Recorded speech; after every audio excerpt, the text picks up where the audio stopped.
خير الورى الرسول المجتبى ما للمسلمين سواك حصن إذا ما ضر مسهم ونابا ولو حفظوا سبيلك يا محمد ولو حفظوا سبيلك يا محمد كان من النحوس لهم حجابا وأصلي وأسلم وبارك عليه وعلى آله وصحبه وسلم أما بعد. Ndugu zangu, mama zangu, dada zangu, pamoja na wazee wangu, mashehe wangu na viongozi wenzangu,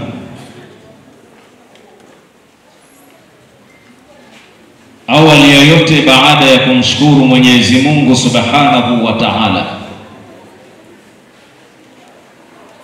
na kumtakia rehema kipenzi chetu Bwana Mtume Muhammad sallallahu alayhi wasallam, nitumie fursa hii adhim na maridhawa kwanza kuwasalimia kwa maamkizi yalomema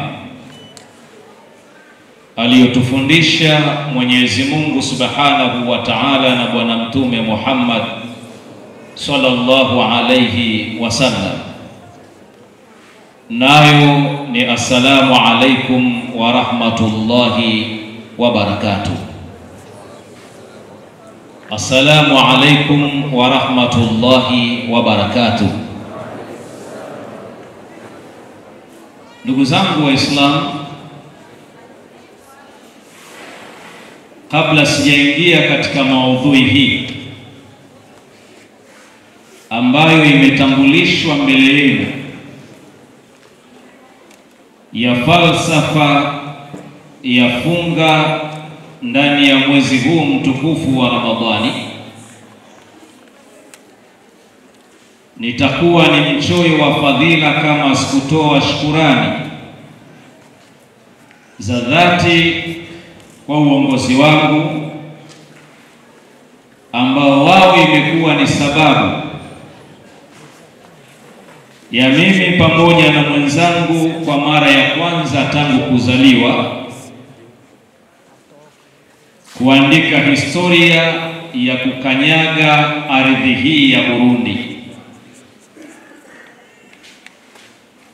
وقد ذكر في الأخبار أن سيدنا داود قال لربه,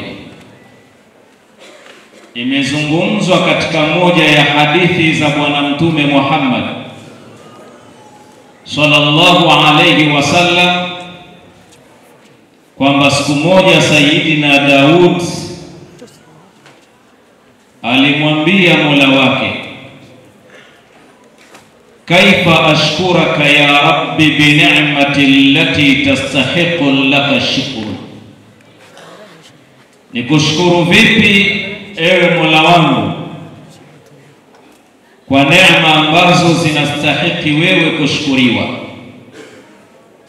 bi'tibarin ala anna kulla ni'mati allati an'amta alayya tastahiqu laka shukr, kwa mazingatio kwamba kila neema ambayo umenineemesha inastahiki wewe kushukuriwa. Kaifa ashkuraka ya rabbi, unanishukuru vipi, nikushukuru vipi ewe Mola wangu? Fallahu subhanahu wa ta'ala qala li sayyidina Daud, Mwenyezi Mungu subhanahu wa ta'ala akamjibu Sayyidina Daudi kwa kumwambia kwamba idha dhakarta ni'mati faqad shakartani, utakapokaa na kuzikumbuka neema zangu nilizokuneemesha, basi hiyo yatosha kwamba wewe utakuwa umenishukuru. Idhan ujio wetu sisi na kuwakuta ninyi katika eneo hili tukufu tu'tabaru ala annaha neema, inazingatiwa kwamba ni neema miongoni mwa neema kubwa alizotuneemesha Mwenyezi Mungu Subhanahu wa Ta'ala. Lakini kubwa zaidi, ametukutanisha ndani ya mwezi huu mtukufu wa Ramadhani, na yenyewe ni neema miongoni mwa neema kubwa alizotujalia Mwenyezi Mungu Subhanahu wa Ta'ala. Idhan binisbati lilmawdu' alfalsafatu siyam fi shahri Ramadhan,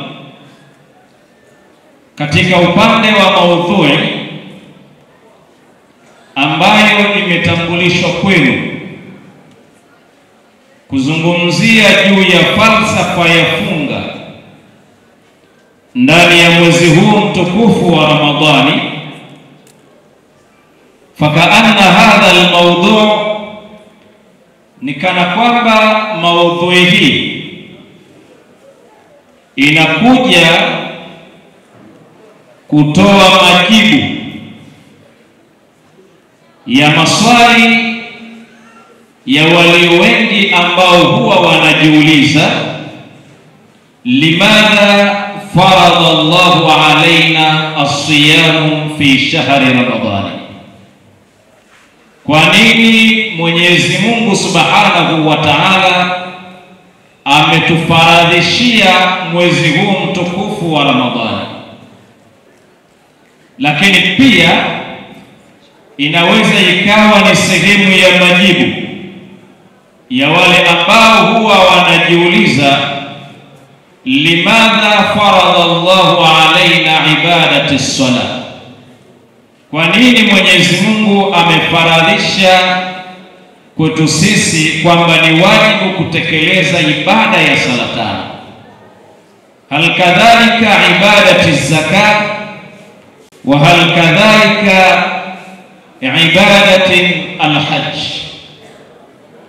vile vile ibada ya kutoa zaka na vile vile ibada ya kwenda kuhiji Maka. Na akajalia kwamba ibada hizi zote ndio zinazokuja kutengeneza misingi ya Uislamu. Fakaanna idha fasadat ayu ibada ay rukn min hadhihi al-arkan tuhdamu al-islam, kana kwamba moja kati ya nguzo hizi ikiwa itaharibiwa ni sawa na kuharibu Uislamu wote. Na nguzo hizi ndizo ambazo zimekuja katika hadithi ya Bwana Mtume Muhammad sallallahu alayhi wasallam pale aliposema kwamba buniya al-islamu ala khamsi, kwamba Uislamu umejengwa juu ya nguzo tano. Nguzo ya kwanza ikawa shahadatu an la ilaha illa Allah wa anna Muhammadan rasulullah, ni kuthibitisha kwa moyo na kukiri kwa moyo na kuthibitisha kwa ulimi, kwa maana ya kutamka hakuna anayepaswa kuabudiwa kwa haki isipokuwa Mwenyezi Mungu mmoja, na Mtume Muhammad sallallahu alayhi wasallam ni mtume wa Mwenyezi Mungu. Lakini wa iqamati sala, na kusimamisha sala tano, wa itai zakat, na kutoa zaka, wa saumi Ramadhan, na kufunga mwezi mtukufu wa Ramadhani, wal hajji albayti, na kwenda kuhiji Makka, liman istata'a ilayhi sabila, kwa yule mwenye uwezo basi njia iko wazi. As-su'alu limadha farada Allahu alaina as-siyam, kwa nini Mwenyezi Mungu Subhanahu wa Ta'ala ametufaradhishia ibada ya funga ndani ya mwezi huu mtukufu wa Ramadhani, fi kulli sana marratan wahida, katika kila mwaka mara moja. Mfano wa swali hili litakuwezesha wewe Muislamu ambaye umekuja hapa kufuatilia kwa makini na kujua kwamba lam taati as-sawm, kwetu sisi haikuja funga ndani ya mwezi mtukufu wa Ramadhani kaannaha nikmatun, kana kwamba ni adhabu kwetu sisi. Bal jaat as-siyam, bali imekuja funga ndani ya mwezi huu mtukufu wa Ramadhani kaannaha ni'matun wa rahmatun li ummati Muhammad sallallahu alayhi wasallam, kana kwamba kwetu sisi ummatu Muhammad ni neema, lakini pia ni rehema kubwa. Ndiyo maana sasa Mwenyezi Mungu Subhanahu wa Ta'ala akatunadia kwa kusema, ya ayyuhalladhina amanu kutiba alaykumus siyam kama kutiba ala alladhina min qablikum la'allakum tattaqun. Falsafa ya kwanza unayoipata kwa nini Mwenyezi Mungu Subhanahu wa Ta'ala ametufaradhishia ibada ya funga ndani ya mwezi huu mtukufu wa Ramadhani, kwanza huwa tajdidul imani, ni kuzitengeneza upya imani zetu. Kaifa nujaddidu imani, vipi tunazitengeneza upya imani zetu? Ikumbukwe katika sira ya Bwana Mtume Muhammad sallallahu alayhi wasallam, wakati ametumwa na Mwenyezi Mungu Subhanahu wa Ta'ala kuja kuwalingania watu ili waachane na ibada za kishirikina na waje kumwabudu Mwenyezi Mungu mmoja, jambo la kwanza aliwalingania katika kalimatu tauhidi ya la ilaha illa Allah Muhammadan Rasulullah. Kwa nini aliwalingania katika hili neno? Aliwalingania katika hili neno kwa sababu yeyote anayemwamini Mwenyezi Mungu Subhanahu wa Ta'ala, yeyote ambaye imani itatulia katika moyo wake, hawezi kuiharibu imani hiyo kwa kuizamisha katika mambo ya shirki. Yeyote ambaye imani imetulia katika moyo wake hawezi kumchukia mwenzake. Yeyote ambaye imani imetulia katika moyo wake hawezi kumfanyia husda mwenzake. Yeyote ambaye imani imetulia katika moyo wake hawezi kumnyanyapaa au kumnyanyasa binadamu mwenzake, aidha kwa misingi ya ukabila, aidha kwa misingi ya uchumi au hali au rangi ambazo Mwenyezi Mungu Subhanahu wa Ta'ala amewatofautisha nazo.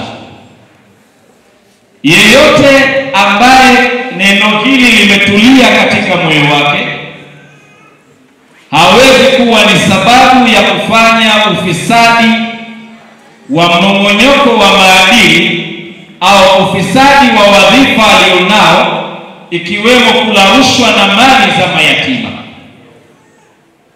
Sasa Mwenyezi Mungu Subhanahu wa Ta'ala aliposema ya ayyuhalladhina amanu, katika aya hii ambayo wanatutaka sisi tuje kutekeleza ibada kubwa ya mwezi mtukufu wa Ramadhani, alikuwa falsafa yake ni kwamba tujadili kwanza imani zetu, turejee katika misingi ambayo kwayo ilikuwa ni amri ya kwanza na wito wa kwanza ambao aliotufundisha Bwana Mtume Muhammad sallallahu alayhi wasallam.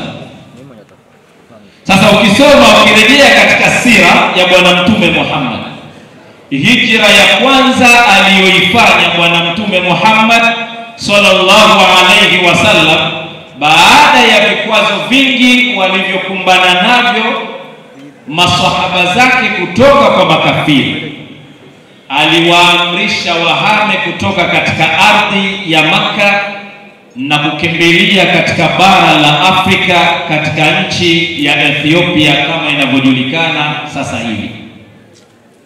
Hinaidhin kana hunaka malikun ismuhu,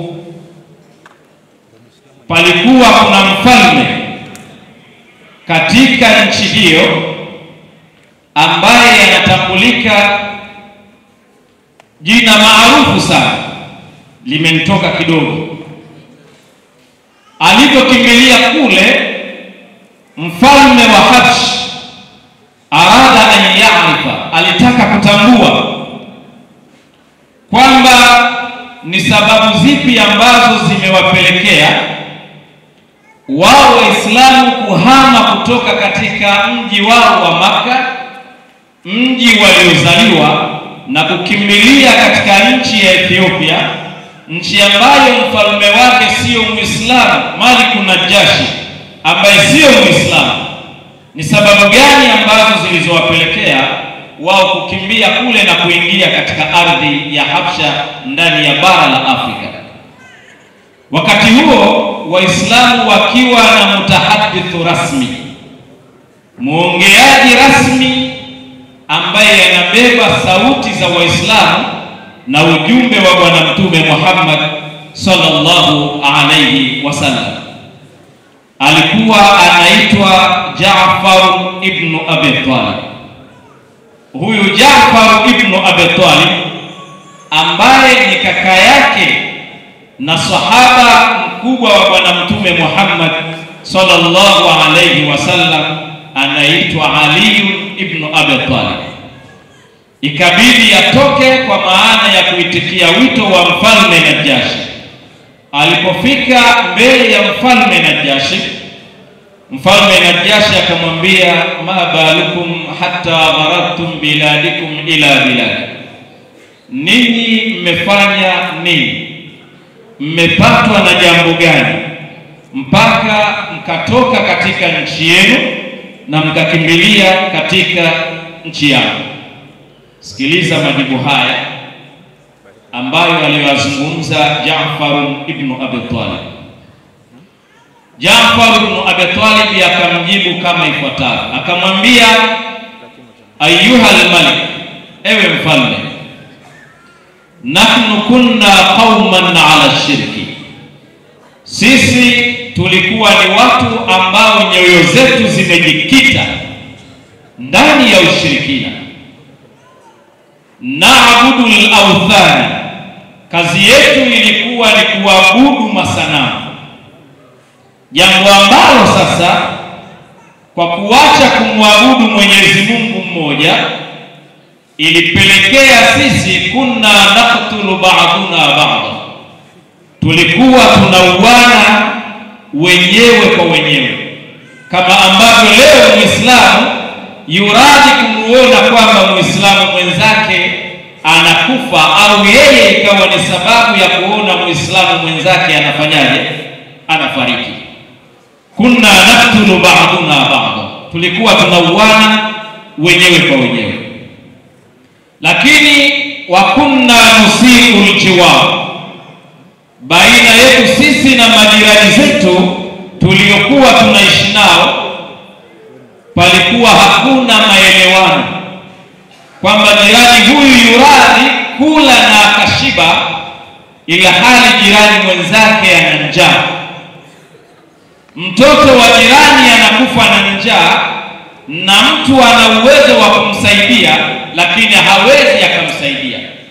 Jirani na jirani hawaongei, jirani na jirani hawana maelewano ya kukaa pamoja na wakakubaliana, bali ufisadi baina ya jirani na jirani mwingine ulikuwa ni mkubwa sana.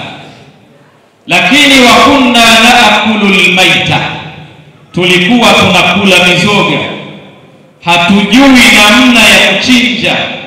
Kwa hiyo tulikuwa tunakula vile vitu ambavyo vinachinjwa pasina kutajwa Mwenyezi Mungu Subhanahu wa Ta'ala. Lakini kunna nuhallilu alharama wala nuharrimu alharama, tulikuwa tunahalalisha mambo yote ambayo Mwenyezi Mungu Subhanahu wa Ta'ala ametuharamisha, lakini yale yote ambayo ni ya halali kwetu sisi ndiyo tuliyokuwa tunayaharamisha. Unaweza ukaona namna gani yale ambayo Bwana Mtume Muhammad sallallahu alayhi wasallam aliyokuja kuyakataza na akatutaka sisi tusiyafanye, na ndiyo leo tunapoteza jitihada kubwa kuhakikisha kwamba tunasawazisha hali zetu, lakini hayo ndiyo ambayo yaliyokuwepo kabla ya ujio wa Bwana Mtume Muhammad sallallahu alayhi wasallam. Sasa nini ikawa ni sababu ya kuondokana na mambo hayo?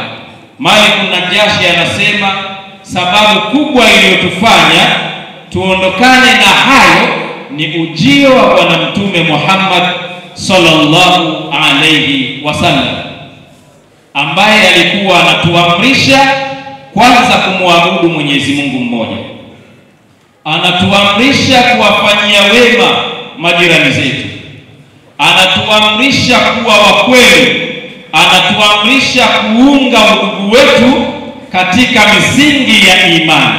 Leo kuna watu wanaunga udugu wao kwa sababu ya kumuasi Mwenyezi Mungu Subhanahu wa Ta'ala.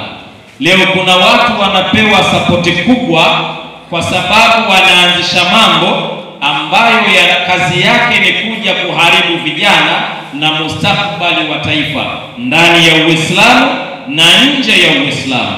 Lakini baya zaidi, unaweza kukutana na mambo hayo, waanzilishi wakubwa na wanaotoa sapoti kubwa ni Waislamu sisi wenyewe. Kwa hiyo Bwana Mtume Muhammad sallallahu alayhi wasallam kupitia msingi wa kutengeneza imani chini ya kalimatu tauhidi ya la ilaha illa Allah, ndiyo ikawa ni sababu ya sisi kuondokana na madhara hayo. Kama ilivyokuwa kawaida kwamba alhaqu walbatil daiman la tattafiqan, siku zote haki na batili haviwezi vikakaa pamoja. Sasa makafiri walitujengea chuki, kuona kwamba sisi tumeachana na matendo yale na kujiunga na imani aliyotuletea Bwana Mtume Muhammad sallallahu alayhi wasallam, ikawa ni sababu ya wao kutuadhibu, ikawa ni sababu ya wao kutuchukia. Ndiyo maana ikapelekea hali hiyo ya wao kwenda kutuua, ikawa ni sababu ya sisi kuondoka katika mji wa Ethiopia, mji wa Makka, na kuja katika mji wa Ethiopia. Sasa Mwenyezi Mungu Subhanahu wa Ta'ala aliposema ya ayyuhalladhina amanu, enyi mliomuamini Mwenyezi Mungu Subhanahu wa Ta'ala, yani ninyi ambao mnaothibitisha kwa nyoyo zenu na kukiri kwa ndimi zenu kwamba Mwenyezi Mungu ni mmoja, kutiba alaikumus siyam, mmefaradhishiwa ninyi kufunga ndani ya mwezi mtukufu wa Ramadhani. Sasa ukiangalia hii ya ayyuhalladhina amanu, Mwenyezi Mungu ameizungumza katika aya nyingi sana wito wa namna hii, lakini kinachofuata mbele yake inakuwa ni habari ya msingi na muhimu mno katika maisha yetu, amri ambayo laiti ukaiacha kuitekeleza, hasara haiwezi kuwa kwa yule aliyekuamrisha wewe, bali hasara inakuja kwako, kwa wewe ambaye unaitakiwa kuifuata amri hiyo, sawa sawa iwe kufanya au amri hiyo inakutaka uachane na baadhi ya mambo. Lakini katika yale majarima yote makubwa ambayo unayajua, Mwenyezi Mungu ameanza na kuwanadia hawa wenye sifa ya imani. Mfano, Mwenyezi Mungu Subhanahu wa Ta'ala anasema kwamba ya ayyuhalladhina amanu innamal khamru wal maisir wal ansab wal azlam rijsun min amali shaitani fajtanibuhu wa man yaf'al dhalika fa ulaika humul muflihun. Kwamba enyi mlioamini Mwenyezi Mungu Subhanahu wa Ta'ala na mkamfuata Bwana Mtume Muhammad sallallahu alayhi wasallam, hakika pombe, innamal khamr, hakika pombe, bao, kamari, haya yote ni mambo ya kishaitani, jiepusheni nayo. Na yeyote atakayetekeleza au atakayejiepusha na mambo haya na uchafu huu, basi hao ndio watakuwa sehemu ya wale wenye kufaulu. Lakini pia Mwenyezi Mungu Subhanahu wa Ta'ala akasema ya ayyuhalladhina amanu ittaqullaha wa qulu qawlan sadida, enyi mliomuamini Mwenyezi Mungu Subhanahu wa Ta'ala, ittaqullah, mcheni sana Mwenyezi Mungu. Na neno takwa maana yake ni ile tunayoipata kupitia Sayyiduna Umar ibn al-Khattab radiyallahu anhu. Kupitia Sayyidina Umar ibn al-Khattab radiyallahu anhu, alimuuliza Sayyidina Ubayya, akamwambia ma maana takwa, ucha Mungu ni nini? Sayyidina Ubayya akamwambia hal mashita ala tariqi, je, ulipata kutembea katika njia, fauqaha shawq, juu yake ikawa ina miba? Sayyidina Umar ibn al-Khattab radiyallahu anhu akamwambia naam, ndio nilitembea. Akamwambia madha fa'alta, ulifanya nini? Akamwambia shamartu wa hadattu, akamwambia wakati nilipokuwa ninatembea, shamartu, nilitembea ila hali ninanyata, lakini nikichukua tahadhari ya miba ile isije ikanichoma. Fa Sayyiduna Ubayya akamwambia fadhaka taqwa, huo ndio cha Mungu. Kwa maana wewe utakapoishi katika dunia, yale yote ambayo ni maasi, basi chukua tahadhari nayo, isije siku moja ukajilaumu kwa kutumbukia ndani ya maasi hayo. Kwa hiyo Mwenyezi Mungu anasema ya ayyuhalladhina amanu ittaqullaha wa qulu qawlan sadida, enyi mliomuamini Mwenyezi Mungu Subhanahu wa Ta'ala, mcheni Mwenyezi Mungu na mseme kweli. Kwa nini? Yuslih lakum a'malakum, Mwenyezi Mungu atakusawazishieni mambo yenu, wa yaghfir lakum dhunubakum, na atakufutieni madhambi yenu, wa man yuti'i Allaha wa rasulahu faqad faza fawzan 'azima, na yeyote mwenye kumfuata na kumtii Mwenyezi Mungu na mtume wake Muhammad sallallahu alayhi wasallam atakuwa amefaulu kufaulu kwa kweli. Lakini si hivyo tu, Mwenyezi Mungu anaendelea anasema ya ayyuhalladhina amanu, enyi mliomuamini Mwenyezi Mungu Subhanahu wa Ta'ala, tubu ila Allahi taubatan nasuha, tubuni kwa Mwenyezi Mungu Subhanahu wa Ta'ala toba ambayo ni ya kweli, haitokufanyeni nyinyi muweze kurejea tena baada ya kuomba toba katika yale ambayo yalipelekea nini kuingia katika kumuasi Mwenyezi Mungu Subhanahu wa Ta'ala. Sasa falsafa ni nini? Falsafa tunarejea kwamba mwezi huu mtukufu wa Ramadhani hawakunadiwa Waislamu.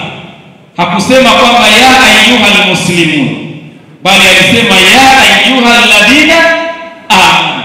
kutiba alaykumus siyam, kwamba enyi mlioamini Mwenyezi Mungu Subhanahu wa Ta'ala, ninyi kufunga ndani ya mwezi huu mtukufu wa Ramadhani.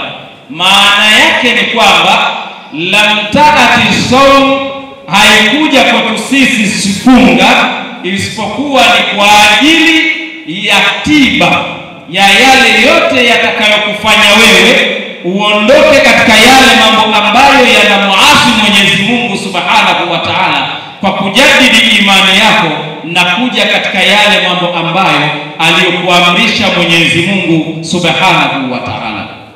Inazingatiwa kwamba Mwenyezi Mungu Subhanahu wa Ta'ala alivyomuumba mwanadamu, amemuumba na vitu viwili vikuu.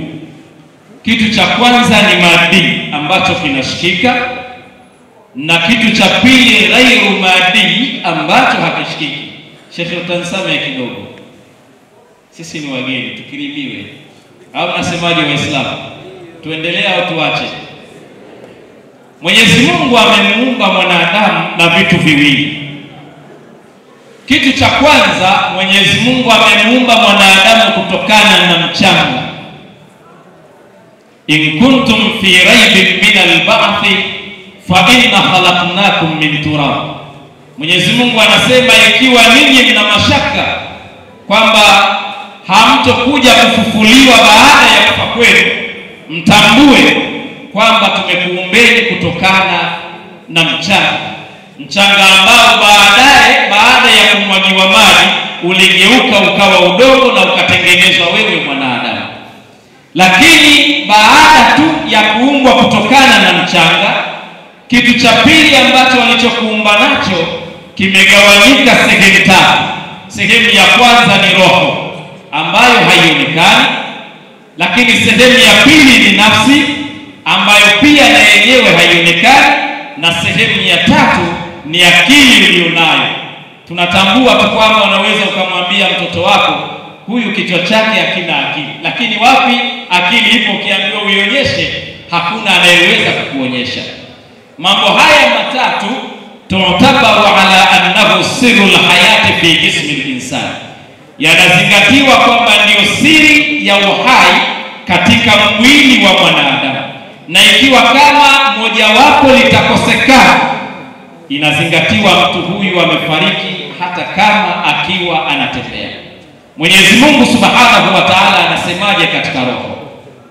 Anasema wa idh qala rabbuka lil malaika inni khaliqun basharan min tin fa idha sawaituhu wa nafakhtu fihi min ruhi faqamu lahu sajidin. Kumbuka wakati Mwenyezi Mungu Subhanahu wa Ta'ala alipowaambia malaika kwamba ninataka kumuumba kiumbe ambaye ni mwanadamu.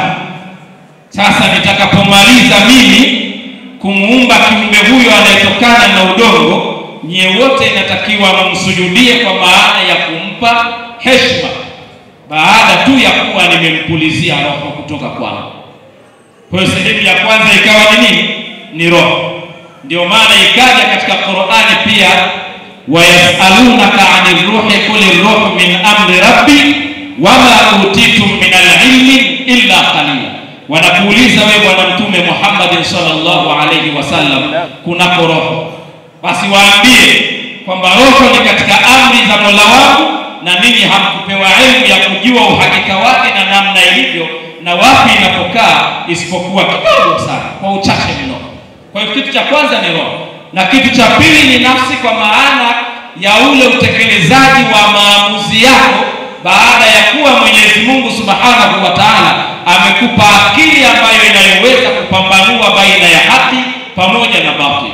Sasa ukirejea baada ya kuumbwa mwanadamu katika ile hali ya kijimbile ambalo tunalo kwa sasa, Mwenyezi Mungu akamwekea misingi ya kanuni. Misingi gani? Katika kuona akamwambia fa'tabiru ya ulil absar, zingatieni enyi wenye kuona.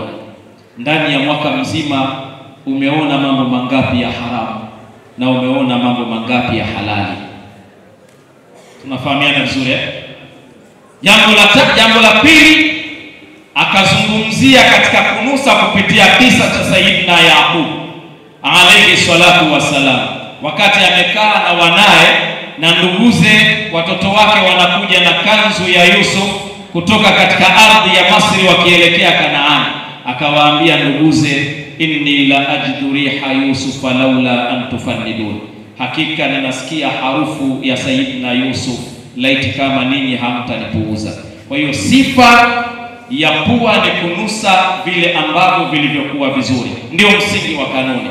Jiulize, ni vingapi vibaya na vizuri ambavyo umevinusa ndani ya mwaka mzima? Lakini mdomo pia na wenyewe ukawekewa kanuni, wa'dhud min sautik, wakati unaongea hakikisha kwamba unaongea kwa sauti nzuri, sauti ya chini ya upole. Usitumie sauti ya juu ya kufoka na kutukana. Jiulize leo, katika mazuri na mabaya mdomo wako umeongea yepi ambayo yanamshinda mwenzake? Waqulu linnasi husna, tumia ndimi yako kuwasema wenzako vizuri. Je, wewe ndani ya mwaka mzima ulikuwa unawasema wenzako vizuri? Lakini si hivyo tumbo lako hili, kulu min tayyibati ma razaqnakum, ingizeni katika matumbo yenu vyakula ambavyo ni vya halali na vizuri. Je, wewe ulikula vingapi vya haramu? Ulikula vingapi vya wizi? Ulikula vingapi vya dhulma ndani ya tumbo lako ndani ya mwaka mzima? Lakini si hivyo tupu yako ambayo leo ulionayo, umeitumia katika milango ya halali au umeitumia katika milango ya haramu? Jawabu nalo wewe mwenyewe, bali insanu ala nafsihi basira. Mwenyewe unajua ni mara ngapi umezidi, umewazidi watoto wa watu, umewazidi waume za watu, umezidi na wake za watu, umezidi na hata wale ambao pengine walitaka ajira kupitia wewe, ukaona hauwezi kuwapa ajira mpaka utekeleze rushwa ya ngono. Wangapi umefanya hivyo ndani ya mwaka mzima? Sasa unapokuja mwezi mtukufu wa Ramadhani, unaposema ya ayyuhalladhina amanu, maana yake mwaminio haji pombe, mwaminio hazini, mwaminio hasemi uongo, mwaminio hatakiwi kuwa mnafiki, mwaminio hatakiwi kumfanyia mwenzake husda, mwaminio hatakiwi kukata udugu, mwaminio anatakiwa kutafuta riziki yake ya halali, mwaminio hatakiwi kula haramu, mwaminio anaeleza upendo baina ya watu. Sasa kutiba alaikumus siyam, mmefaradhishiwa ninyi kufunga mwezi mtukufu wa Ramadhani.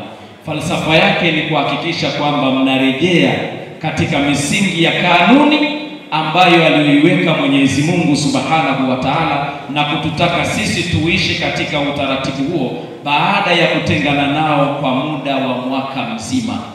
Ndugu zangu Waislamu, maneno ni mengi na nasaha ni nyingi, tutosheke na hayo. Wabillahi tawfiki, wassalamu alaikum wa rahmatullahi wa barakatuh.